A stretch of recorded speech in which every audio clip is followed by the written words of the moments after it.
Assalamu alaikum wa rahmatullahi wa barakatuhu. My name is Nur. My name is Nur. And together we are Light-Hearted Dads.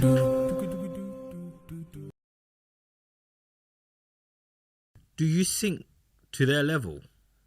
What does he mean by that? Like, do you start acting like them when you're trying to be friendly with them or stuff like that? Like, for example, I remember I was talking to my son. I was like, Abu, and all that stuff, right? And someone else goes like, why are you talking like that? I go, what's wrong with that? He goes, that's so silly. Talk to them properly. I go, what do you mean? Like, how do you talk to kids? He goes, I talk to them. I go, Bo, he's only 6 months or he's only 9 months. And I still, even to today, try speaking Bengali with him, but I get with my baby tone and get into that groove. Do you get it? Abu, Munying, all that stuff, right? And there's other people just like, not a friend in particular will always question it because that's so like he hates it with a passion. He always reminds me, because talk to them normally, and there's a group of us who like think, nah, that's normal, man. You know, I probably it's actually more in your psychology, because, you know, have you not seen a person when you speak to somebody who doesn't know English very well? Yeah? What happens is you see that you yourself start speaking with broken English to them. Yeah. Or, you know, sometimes when someone doesn't understand something, you just say it even louder. You know, you increase their volume. He goes, you know, what's your name? And he doesn't understand it. What's your name? You know, you're saying, or even what is your name? You know, so, you know, that's what ends up happening. And that's in the makeup of your own psychology. But putting that aside, there's nothing wrong with coming down to the level. In fact, Umar ibn Khattab, you know, he mentioned a beautiful gem. Yeah, Umar ibn Khattab, a beautiful gem. He says that a man, should be friendly, should be joyous, meaning with his family. Meaning be on your hands and knees, crawl. You know, be like that. Play with them. Be on the level. Okay. But when it's time, when the call of action comes, when it's time to be a man, you be a man. You know, so that's what you need to be with your family. You need to be joyous. You need to be chilled. You need to be on the level. So with each of my kids, I'll be on the level with them. You know, now they're all old. You know, my youngest is 4, so I don't need to go maybe in baby kind of language and stuff. But I can. I do speak to him normally, but you speak to his level, his interests. The next kid up, I know what his interests are, and we talk about that. And every single one of them can come and talk to me. Even my daughters, they come in, they're interested in different things. They're very girly. Yeah. But I take an interest in their interests. Because then what happens is there's something we got communication. Like, I'll give you an example. Between me and my brother, this is siblings, You know, he's 7 years older than me, So he's the oldest, and then, you know, I was 7 years later, my sister's in between. I had not much connection with him, really. There's only one thing I had in common with him, that was it. That because obviously he supported Liverpool, I ended up supporting Liverpool, and that was the only conversation we had. I support Liverpool too. Mashallah, more confusion, two more Bengalis supporting Liverpool or something, you know, interesting here. But, you know, that was the only conversation we had. Now, imagine if I take that away, there's nothing else in those conversations. Now, you sometimes think, okay, when was the last time when you were a kid, when you sat down and just kicked back with your parents? You know, did you have that conversation? What did you talk about? You know, usually that's when you're at the really young age, when you want to come and say, guess what I did today at school? You know, when you want to talk, then that disappears. Because why? As a child, you know why it disappears? It's because it's not reciprocated. Yeah. As a child, you realize mom and dad don't care. They're not interested. Yeah. So that's why it's really important. Have common interests. You know what they like. So I know what my daughters are into, what they like, you know, and all of those kind of things, and help them and understand that and be on their level. That's really important, because they're the things that you have commonality. You can have a conversation. Because I always say this, you know, as a parent, just think, you pause for a second and you think, when was the last time you spoke with your children? And by speaking, and I have a conversation, by speaking a conversation, I don't mean telling them off, reprimanding them, or giving them instructions. Take those things away and think, okay, when I'm speaking to my kid, when was the last time I just sat back and had a chat with him? How does that look? How does that transpire? Yeah, how does it look? Tell me. So, pretend I'm one of the kids. Okay, what would you say? What would you do? Tell me. We might sit back. My daughter will come and just say she'll be talking about some of the stuff that she's doing. So she's into maybe sewing and other bits. Yeah, we have that conversation. So she was saying she's sewing something. We'll have a chat. Okay, what you're sewing? What's going on? Showing to me. She's like, I learned this and I learned that. Okay, that's great. Or what do you think? We have. That's it. You could just have a conversation and you just build. It's like us sitting having a chat. What happens? How do you kick off? How do you talk to people? You know, sometimes we think with children we behave differently than with our friends. You might go to your friends, sit back, and you could just talk for hours, isn't it? You know. Yeah.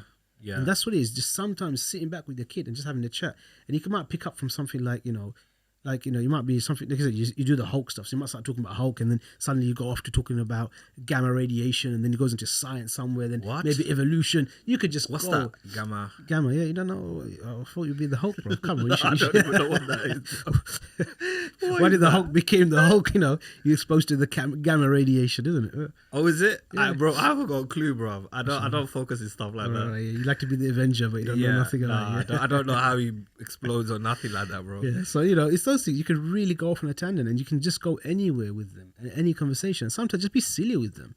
Yeah. You know, just literally be silly with them. And sometimes, like I said, with boys, especially with boys, and that's my advice to you, as your boys getting older, is boys have a lot of energy.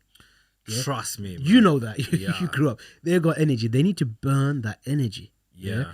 And so and what happens is, what they also need is with that energy. Sometimes it can turn into aggression and physical kind of interactions. So you need to hone that in. So one of the things you should try and do is, and my kids do it, and I can't do it all the time, man. They beg me. They're like, oh, but can I? And it's called wrestling. Yeah. So they always say, oh, but can I wrestle with you? Can I wrestle? Oh, not now, man. I'm not feeling. I'm shattered or whatever it was. Yeah. But when you do, you get the chance, wrestle with them. You know, play with them. Have that rough and tough, because do you know why? That's a really important way of them learning how to control or channel their anger, aggression, energy. Yeah. And then you're modeling good behavior with them, and not just that. It's sunnah, bro. You can't get better than that. Yeah. And it's good for health, and there's endless things. Do you know what? You just reminded me of a real scenario.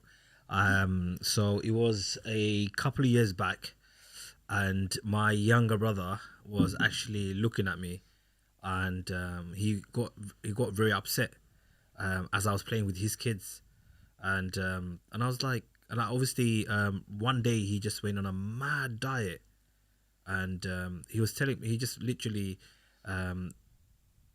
broke down and told me the reason what inspired him to lose weight. I said, what? He goes, I actually saw you play with my kids, and you had so much energy. You had so much like he's got love for his kids, don't get me wrong, but he was saying like, I wanted to wrestle with them and have fun with them and stuff like that. And I realized that he was about 20 or something stones, 22 or 23 stones. And he's like, you know, I get tired. I can't keep up with them. And he just like, that just motivated me to lose my weight so I can be there for my kids. You know, like by all means, like he loves the fact that I'm very close to his kids. But his drive was, I want to be there as well. Yeah. Alhamdulillah, like if you see him today, he's skinny. Mashallah, he's lost a lot of weight, and you know, kids are climbing all over him and stuff like that, and it's beautiful. So I totally get it. I totally get it. But you know, back to the kid being very energetic. I did have a question actually. Usually, what I face is my son has got a hell of energy. Like I don't know where he comes from, especially before he goes to sleep. He gets this burst of energy randomly. And then he comes up to me, and I might be on my phone, and he shows his face to me, and as soon as I look at him, he starts cackling, laughs so loud. So I keep doing it to him, and he keeps laughing. And my wife at the background says, "You're gonna wake him up.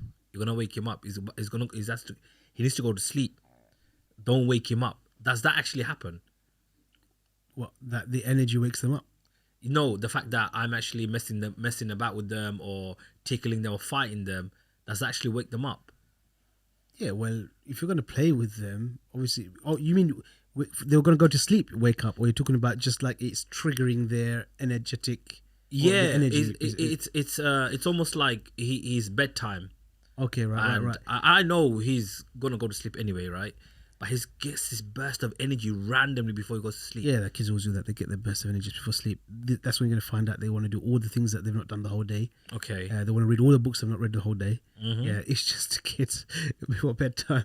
So it's just normal. They spike. They have this spike here. But what is good is before bed is if you can, you tire them out. Okay. So actually playing with them, especially with boys. I say it was especially because I've noticed that having 4 boys, and I know some parents, mashallah, have got a lot more boys, and it's a handful. And they say, they rip your hair.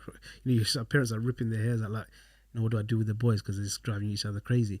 But energy, they need to burn that energy, because if they haven't burnt it, then you're going to see all the silliness going into bed.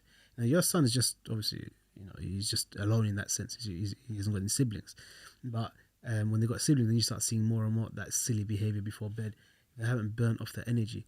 And the issue you're going to have here is that, kids just sit down, they're not burning energy. I know sometimes it's difficult, even at home, for example, you're clogged up, you live in a flat I live in a flat, so obviously you don't have much outdoor space. Just even to go out in the garden and just run around, that in itself would help. But where possible, they need to just burn off the energy. Otherwise, when you're always on devices, and then they come off, and I see with my kids, like if there's a time where they've not gone out or anything like that, you're going to see the energy is a lot higher, so they're mucking about more. And it's not their fault. Do you know what it is? They've got energy to burn off. Okay. And to allow that to happen, it's like even to have the boys, just have a bit rough and tough with each other, and they do it. But I have to monitor it, because I'd also know that, all right, they're having a little play fight, and they play fight, and I know it's coming. Or it's going to get a bit serious. Yeah. So you have to kind of interject at that point to prevent it from getting serious, because sometimes play can obviously lead to that. But that in itself is okay. Kids having, it's not like proper fighting, but that rough and tough, as we say, it's important. And boys need it a lot more than girls. Girls will enjoy some of it, but as you see, as they get older, they're very, very different in their makeup to the way boys are.